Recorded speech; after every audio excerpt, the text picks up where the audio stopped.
कई लोग फेसबुक पे अपनी अपनी बातें आड़ी टेढ़ी डाल देते हैं, बहुत डालते रहते हैं। अब लोग हमसे कहे महाराज वो उन्होंने ऐसा लिख दिया, उन्होंने ऐसा लिख दिया। हम उनसे कहते हैं उनकी उनके घर में नहीं सुने तो दुनिया क्या खाक सुनेगी।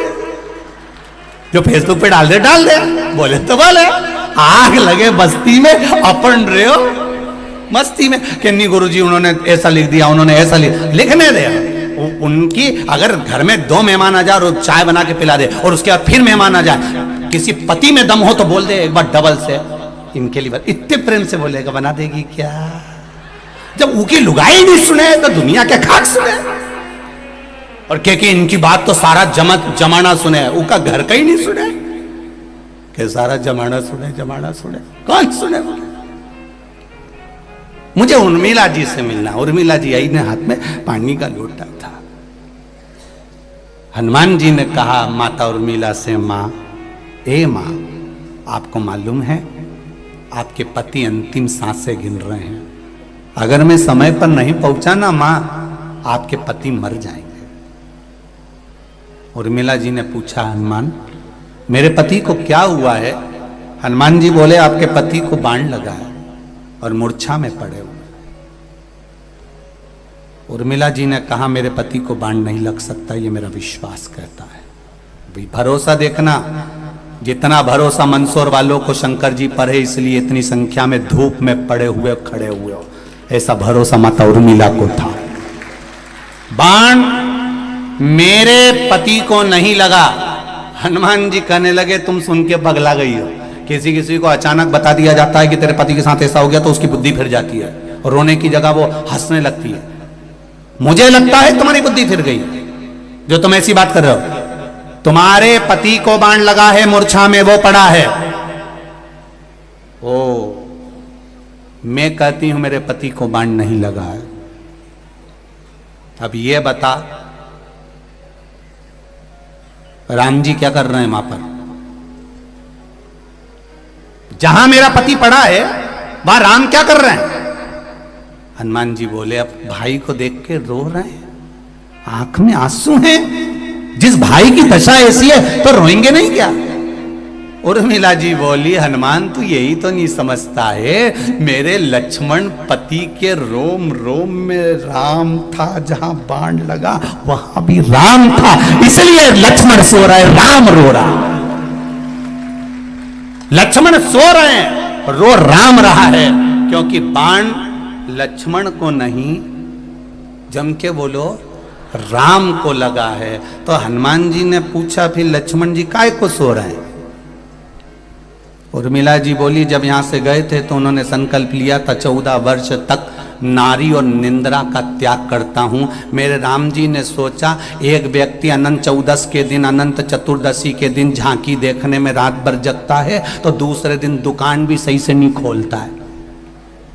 दूसरे दिन एक रात शादी में जग लेता है, अनंत चतुर्दशी पे जग लेता है, एक रात जगता है तो दूसरे दिन दुकान पर मन नहीं लगता, दुकान सही से नहीं करता। भगवान ने सोचा युद्ध के मैदान में युद्ध लड़ाने से पहले लक्ष्मण को थोड़ी देर सुला देता हूं, अगर सो गया कि नींद पूरी हो गई फिर तो युद्ध ऐसा लड़ेगा कि सारी दुनिया देखेगी। इसलिए राम जी ने थोड़ी देर सुला दिया। राम जाग रहे हैं, लक्ष्मण सो रहा। बाण जहां रोम रोम में राम है, बाण भी वहीं लगा है। ये तो दुनिया को दिखा कि संजीवनी हनुमान जी ले गए, पर हनुमान जी नहीं ले गए, वो तो राम जी लेके जा रहे थे। हनुमान तो निमित्त थे। बाण भी लक्ष्मण को नहीं लगा था, राम को लगा था, इसलिए राम जी रो रहे थे। कांटा तुम्हारे पांव में चुभेगा तो दर्द तुम्हें होगा। अगर भगवान शंकर के भक्त, भगवान राम के भक्त, चाहे तुलसीदास हो, कबीरदास हो, रविदास हो, संत तुकाराम, नामदेव, मीरा, करमान, जितने भारत की भूमि के संत हुए, रामकृष्ण परमहंस हुए, जितने भारत की भूमि के संत हुए, अगर आप भगवान के भक्त हो, आपका विश्वास अगर दृढ़ है, परमात्मा के चरणों में तुम्हारा भाव दृढ़ है, तो तुम पर दुख आया तो तुम नहीं रोगे, तुमसे ज्यादा मेरे महादेव को रोना आएगा कि मेरा भक्त रो रहा। एक भक्त को ऊपर उंगली उठाना, एक भक्त को अपशब्द कहना, एक भक्त के लिए आड़ा टेढ़ा कहना कोई सरल नहीं है। कहने वाला कह देता है, अपशब्द कहने वाला कह देता है, उंगली उठाने वाला उंगली उठा देता है, पर बाद में भक्त को फर्क नहीं पड़ता। नामदेव तुकाराम को कोई फर्क नहीं पड़ा, फर्क पड़ा उनके भगवान को कि मेरा भक्त और उसके लिए ऐसा, तो भगवान ने तुरंत लीला रचना प्रारंभ कर दी। वो लीला रही है। जगत के लोग जब हाथ छोड़ते हैं, जगत के लोग जब साथ छोड़ते हैं, जगत के लोग जब ताना देते हैं, जगत के लोग जब गालियां देते हैं और जगत के लोग जब साथ छोड़ देते हैं, तभी जगत छोड़ता है, तब जगदीश पकड़ता है। जब तक जगत नहीं छोड़ेगा तब तक जगदीश नहीं पकड़ेगा, निश्चित है। ये गाली देने वाले दे, अपशब्द कहने वाले के ये कहेंगे तभी तो हमारा महादेव हमारी सुनेगा। लोग तुमसे कहेंगे बताओ कितनी ढोंगी है बताओ। बसियोर वाला महाराज के कहने पे शंकर जी के मंदिर जाने लगी, एक चावल का दाना चढ़ाने लगी ने, बेलपत्री चढ़ाने लगी ने, आड़ा, और लोग बोलने वाला बोलता रहेगा और तुम तो सिर पे पल्लू लई और पिन वाली साड़ी बढ़िया जोरदार और जो जितना बोले नहीं उनके सामने से उठता जाओ और पानी का लोटा दिखा दिखा के जा, देख ले रे बेरू, देख उठता जा और भगवान के द्वार जाओ। परंतु ये नहीं कि वो कहता रे आग लगे बस्ती में अपन रहे हो, मस्त मस्त की जिंदगी जी। आया समय विदल और उत्पल, ये दो असुर थे, बड़े असुर, साधारण नहीं है ये भी। इन्होंने भी माता पार्वती के सौंदर्य को देखकर उनको पाने का प्रयास किया, उनको लेने का प्रयास करा, उनको प्राप्त करने का प्रयास किया।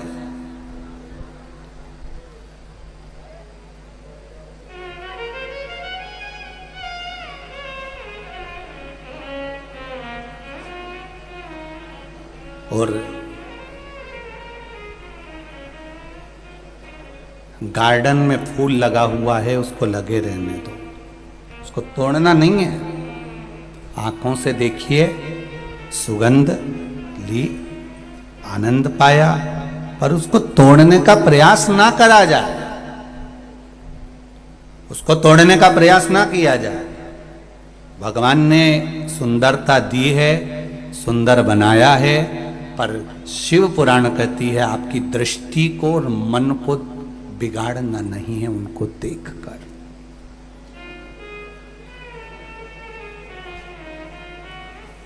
बिगाड़ना नहीं।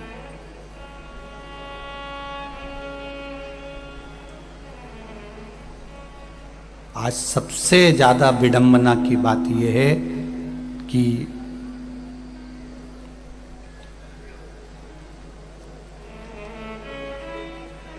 हम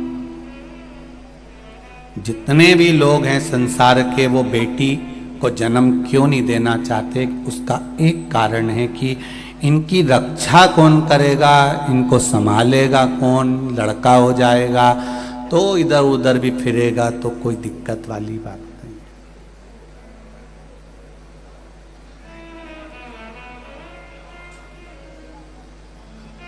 बहुत ध्यान देना, बेटे को निगाहों में रखिए और बेटी को दिल में रखिए।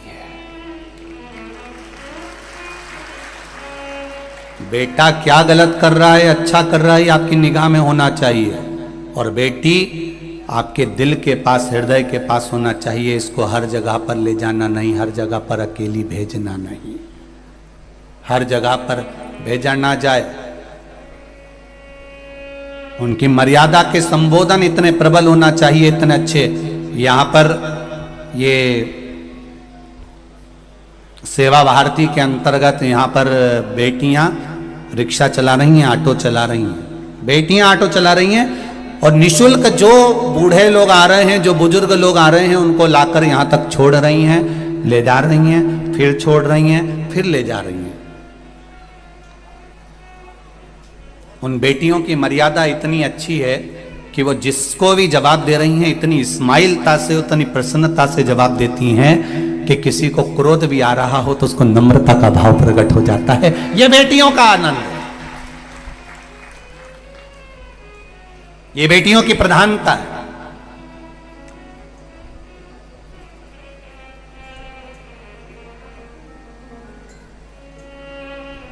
दिल से सेवा करो, हृदय से। बेटियां, बेटे निगाह में रहे और बेटियां दिल में रहे। बेटियों को ज्यादा इधर उधर नहीं, हमारी दृष्टि में बेटियों का भाव नहीं, हमारे दिल में बेटियों का भाव होना चाहिए, सम्मान होना चाहिए।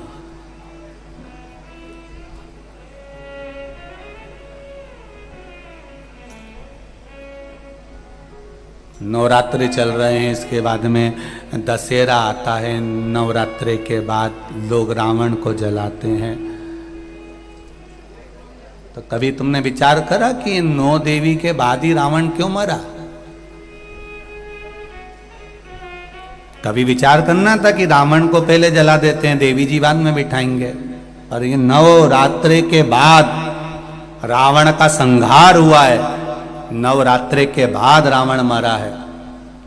उसका कारण आज भी वही है कि बेटियों पर गलत दृष्टि देने वाले, अगर घर में बेटियां जन्म ली हैं, बहन बेटियां तुम्हारे घर में रह रही हैं, तो उन बेटियों पर गलत दृष्टि देने वाले का अंत कैसा होता है, ये रावण का चरित्र बता देता है कि उसका अंत ऐसा होगा।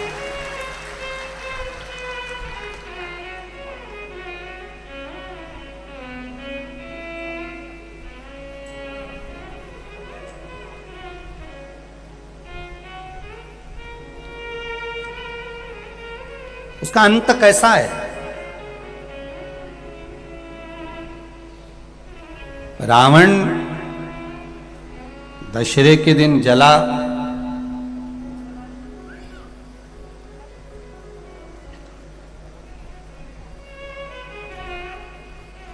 दशहरे के दिन जल रहा है, पर एक विचार अपने मन में लेकर आना कि रावण से बड़ी गलती तो कौरवों ने करी थी। रावण तो सीता जी को हर कर लेकर आया और अशोक वाटिका में ले जाकर रख दिया था, पर कौरवों ने इतनी बड़ी गलती करी कि भरी सभा में चीर पकड़कर खींचा जा रहा है और उसको नग्न करा जा रहा है, उसके वस्त्र को खींचा जा रहा है।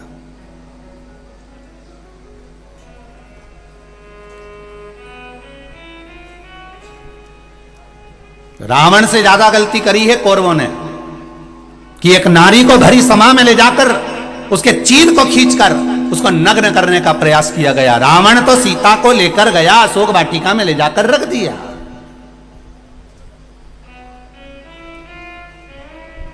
पर कौरव ने तो भरी सभा में केश पकड़कर खींच कर लेकर आए और उसके चीर को खींचा गया, उसके चीर को खींचा गया। तब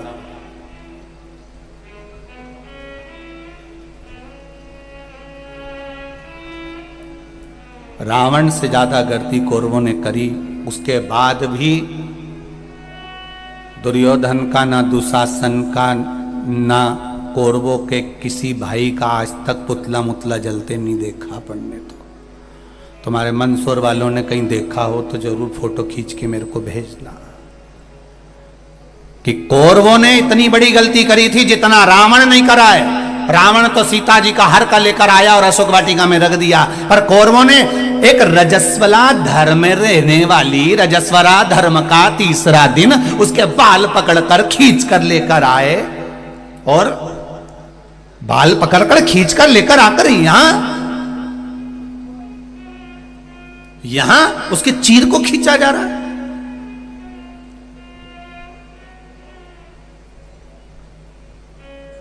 विचार करिएगा कभी एकांत में बैठ के कि क्यों रही है ये कौरवों का पुतला क्यों नहीं जला रहे। इन्हें तो गलती तो करी थी और ज्यादा करी, रावण से ज्यादा गलती करी, फिर रावण का ही पुतला अकेला का क्यों जला।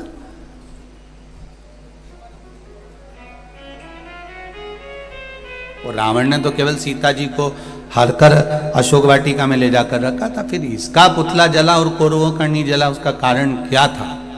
क्या कारण था ऐसा कौन सा कारण पड़ गया था कि रावण का पुतला जलाया गया और कौरवों का नहीं जलाया गया?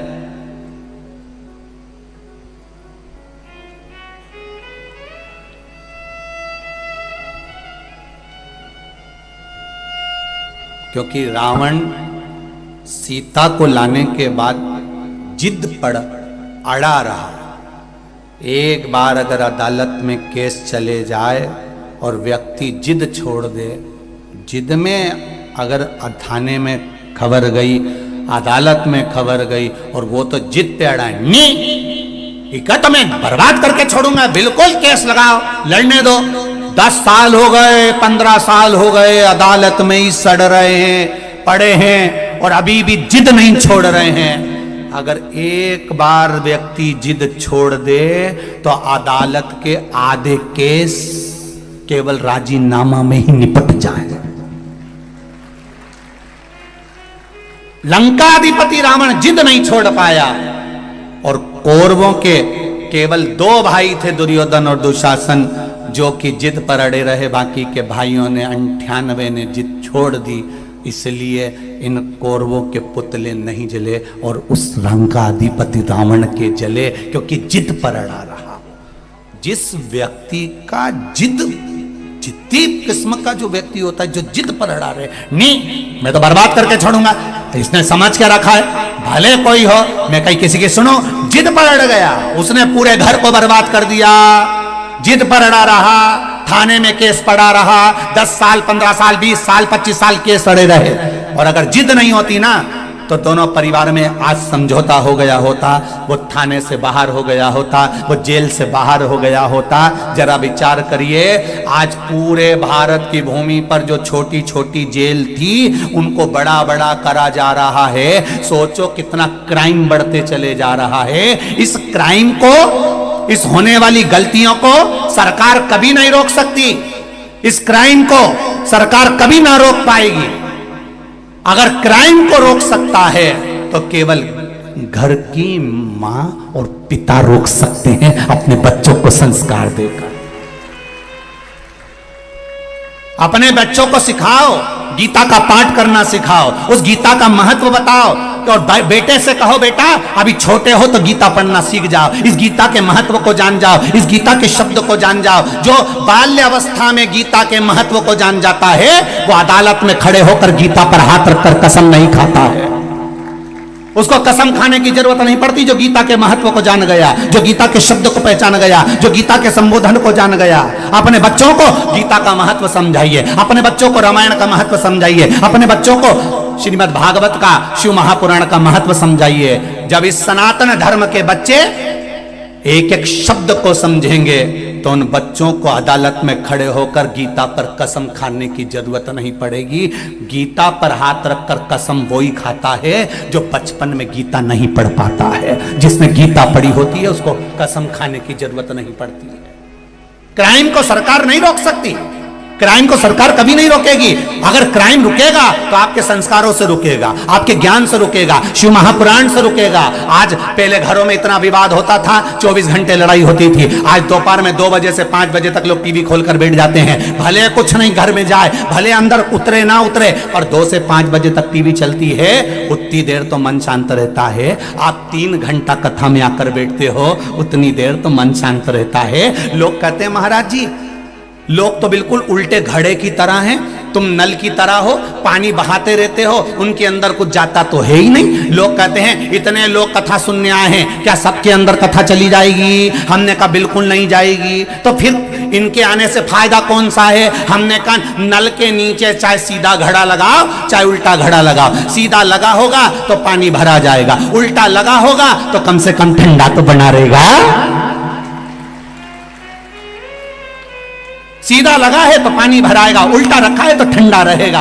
कम से कम 3 घंटा कथा में बैठा है, झूठ तो नहीं बोल रहा, बात तो नहीं कर रहा, चुगली तो नहीं कर रहा, निंदा तो नहीं कर रहा, कहीं गलत चीज तो नहीं कर रहा। 3 घंटा कम से कम ठंडा तो बैठा है। इतनी खुशी बहुत है अपने लिए कि ठंडा तो बैठा है, इतनी देर आराम से बैठा तो है नहीं, कथा तो सुन लिया। बेटा कि बुद्धि में तो कुछ नहीं जाए, मत जान दो, औंधा है नहीं मटका, ठंडा तो रहेगा।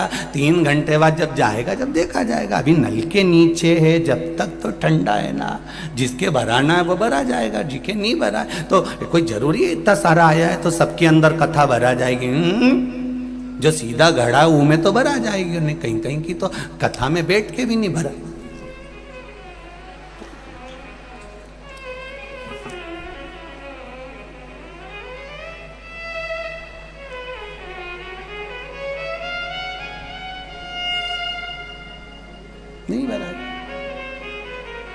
आरती के समय पर कई लोगों का ध्यान भगवान की ओर होता है और कई लोगों का ध्यान चप्पल की ओर होता है। ये तो ध्यान लगाने वाली बात है। पहले हम भी आरती गाते थे, जय जगदीश हरे, परंतु हमने छोड़ दिया क्योंकि लोग आरती के समय पर ध्यान गलत कर लेते हैं। अपन बोले मात पिता तुम मेरे, इनका ध्यान पीछे चले जाता, मात पिता तुम, और इनका ध्यान चले जाए। और फिर वो चप्पल कहीं चली जाए तो ये आरती में सोच ले अपनी तो चली गई, शरण गऊं में किसकी, अब मैं किसकी ले जाऊं।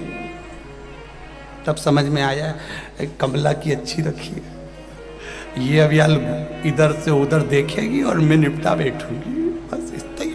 अब ये तो घड़े के ऊपर है, तुम सीधा घड़ा रखा है तो कथा मिलेगी, सीधा घड़ा है तो अच्छा ढूंढ लोगे, सीधा घड़ा है तो 7 दिन की शिव महापुराण में से कुछ अच्छा निकालने का प्रयास कर लोगे, सीधा घड़ा है तो शिव महापुराण आपको अच्छी लगेगी, और अगर उल्टा घड़ा है तो 3 घंटा तो बैठ लेगा, उसके बाद यहाँ से जाने के बाद फिर निंदा में लग जाएगा, हाँ वो तो महाराज ही बेकार है, उसका तो काम केवल बवाल मचाना है। कल कथा में बोल दिया कि काशी में परमिशन नहीं मिली, आज परमिशन बाबा की कृपा से। ये तो जहां जाए पहले बवाल मचाए फिर कथा चालू होता है। हम काय का मचाए, लोग कहे तो क्या करो सर।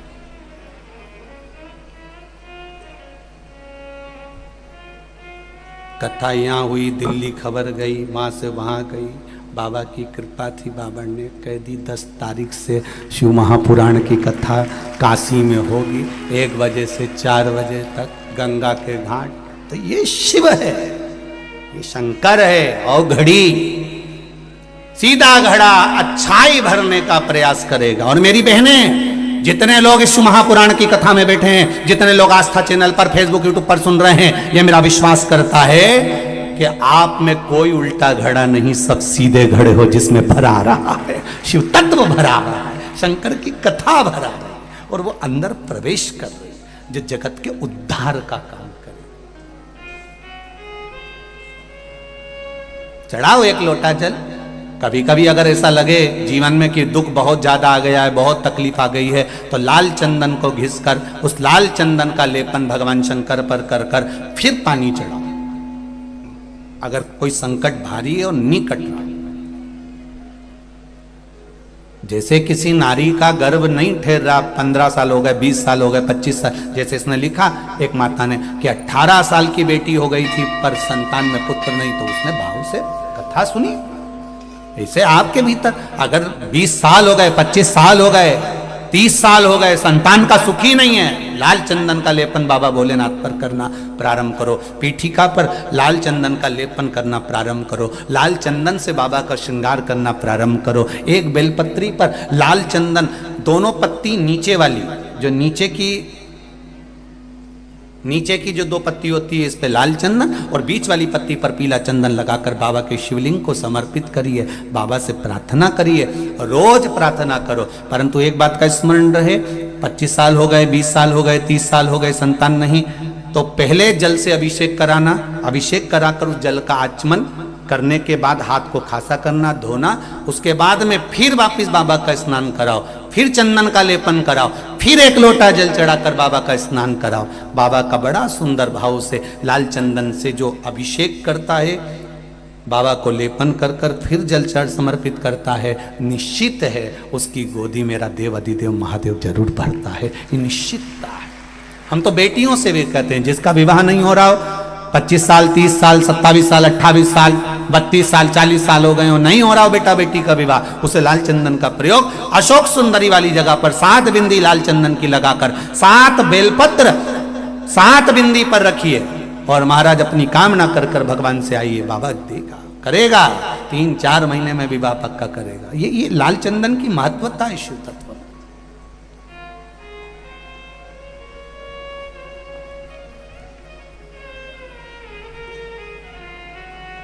रोग बढ़ गया, बेलपत्री के वृक्ष के नीचे दीप लगाना प्रारंभ करो। बाबा से विनती कर कर घी का दिया लगाइए बेलपत्र वृक्ष के नीचे, बाबा से निवेदन करिए, रोग निवारण। मिलता है सच्चा सुख केवल भगवान तुम्हारे चरणों में, भोलेनाथ तुम्हारे चरणों में। ये जीवन का सुख है, भगवान शंकर के चरणारविंद का अगर सुख मिल जाए तो इससे बढ़कर कोई सुख नहीं।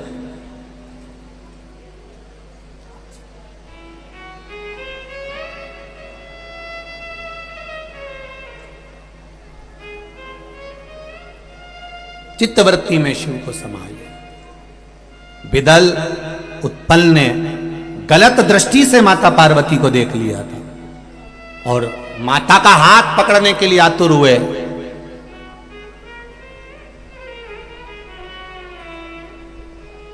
क्रोध आ गया मां को। मां ने कुंदुक पड़ा था, उस कुंदुक का प्रहार कर दिया। शिव जी के चरणों में जाकर वो कुंदुक गिरा। विदल उत्पल तो मर गए, पर कुंदुक शंकर भगवान के चरणों में गिरा तो शिव जी का नाम कुंदकेश्वर महादेव पड़ गए। औषधि के लिए कोई बीमारी हो, कोई रोग हो, और उस बीमारी रोग में कल एक माता आई थी, जहां ठहरे हैं सेवा भारती के बच्चे मिला रहे थे उनसे, तो वो कह रही थी, कोई थे नगर पालिका में, वो सर्विस करते हैं, तो उनकी धर्म पत्नी को कहीं कैंसर का रोग होगा। तो उन्होंने कहा, गुरुदेव बाबा की कृपा ऐसी रही गुरुजी कि हम शिव के भरोसे पर जल पीना चालू कर, और बाबा ने हमारी रक्षा कर। आप ही हैं? हाँ जी। दोनों हाथ हिला दो एक बार। श्री शिवाय नमस्तुभ्यम। कैंसर जैसे रोग को हराकर देवादिदेव महादेव की कृपा से शिव महापुराण में बैठकर कथा सुन रही हैं। देखिए आप, यही मंदसौर में ही या नीमच में नगर पालिका में सर्विस में है पति। ये शिव कृपा है। बैठिए बहन। श्री शिवाय नमस्तुभ्यम। एक इतने भयंकर रोग को हरा देना। कहा गुरुजी औषधि वगैरह सब दवाइयां बंद है, बस बाबा का जल चढ़ा हुआ पी रहे हैं और बाबा रक्षा कर रहा है। ये भरोसा, ये दृढ़ता, ये विश्वास। कई लोग के मन में आता होगा कहीं गुरुजी ये सब लोगों को कहीं पगला तो नहीं, परंतु एक बात बताओ रे कि आज का जमाना में किसी को बेवकूफ बनाना बड़ा कठिन काम दादा, तो कौन बनाएगा? और तुम बन जाओगे। इतने विद्वान पढ़े लिखे साथ सबकी बुद्धि काम करती है कि एक बार शिव महापुराण में महाराज ने बोला है तो पढ़ो शिव पुराण में कि कहां लिखा हुआ है, पढ़ो, स्मरण करो। स्कंद पुराण पढ़ो, पद्म पुराण पढ़ो, अग्नि पुराण पढ़ो, नर्मदा पुराण पढ़ो, और एक एक चीज निकालो कि महाराज ने बोला वो गलत तो नहीं बोला। चिंतन करिए, रात्रि को जाकर स्मरण करिए। और पहले भी कहा है, आज फिर कहते हैं, प्रैक्टिकल करने का प्रयास करें। पहले करके देखो। मैंने पशुपति व्रत करके देखा और मुझे लाभ मिला, तब आप दूसरे को कहो कि करेगी तो मिलेगा जरूर, निश्चित है। निश्चित। कहने वाले तो कह देते हैं कि बताओ वहां बैठ गए होंगे और कह दिया होगा, लोग तो पागल जैसे हो गए हैं, लोगों में तो अकल ही नहीं है, बुद्धि नहीं है। कौन किसी को मूर्ख बना दे? नहीं नहीं साहब, आज का जमाना विद्वत्ता का जमाना है, लैपटॉप और कंप्यूटर का जमाना है।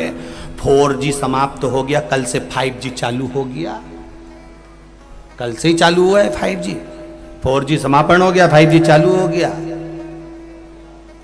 इतना विद्वत्ता का युग चल रहा है, कोई किसी को अपशब्द नहीं कहता और कोई किसी को कुछ नहीं कहता। ये तो अपने विवेक की बात है। शंकर भगवान अगर आपके दिल में बैठे हैं, हृदय में बैठे हैं, तो ये किसी ने बेवकूफ बनाकर नहीं बिठाया। ये आपके भीतर की रुचि भगवान शंकर के प्रति जागृत हुई, तब आप शिव के हो पाए, तब आप शंकर के हो पाए। शिव ऐसे ही नहीं मिल जाता है।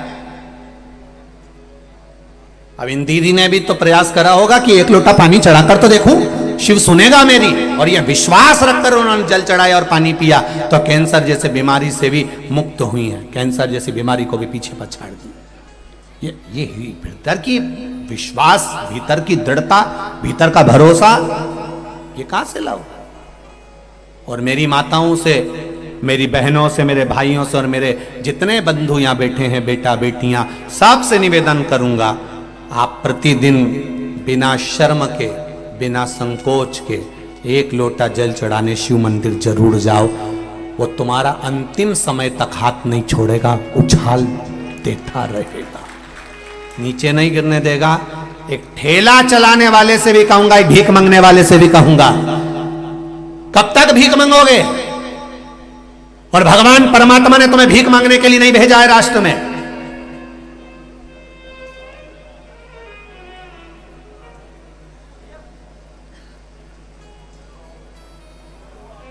भीख मांगने के लिए भगवान किसी को नहीं बुलाया अपनी भूमि पर। कब तक भिक्षा मांगोगे? नहीं, परमात्मा की शरण में जाइए। और एक निवेदन करूंगा सबसे, कर्जा किसी से मत लो, क्योंकि जिंदगी भर कर्जा का नाम है कर कर के जा, और उसी का नाम है कर्जा। जिंदगी भर चुका चुका के मर जाते हो, बच्चों को चुकाना पड़ता है। एक बार अगर कर्जा लेने की जरूरत पड़े तो मेरे महादेव के चरणों में जाकर 7 दिन लगातार घी का दिया लगाकर बेलपत्र समर्पित कर कर जल चढ़ाना। रोज एक बेलपत्री उठाकर घर में लेकर आना और उससे कहना कि तू कृपा करना कि मुझे कहीं कर्जा लेने की जरूरत नहीं पड़े और मेरा काम निकल जाए पूरा। एक पत्र आया है, एक पत्र में एक भाई दुकान के लिए कर्जा ले रहा है। देखिए उस पत्र में कितने सुंदर बात उसने कही।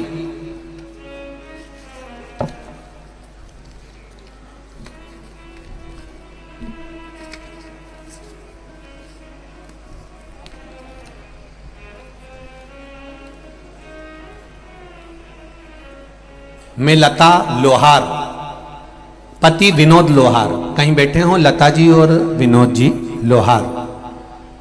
मैं लता लोहार, पति विनोद लोहार, 10 स्नेह नगर संजीत रोड मंदसौर से हूं मैं। कहीं बैठी हो तो हाथ हिलाइएगा, कहीं बैठी हैं तो हाथ हिलाइएगा, जहां भी बैठी हो।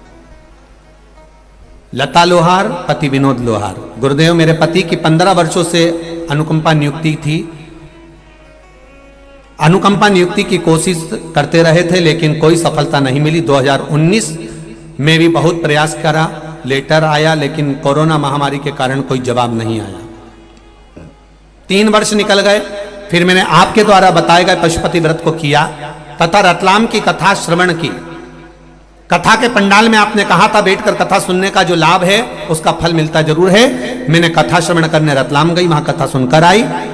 मेरे पति द्वारा फिर एक बार मन में आया कि अब नौकरी नहीं लग रही तो दुकान लगाने का प्रयास करा जाए।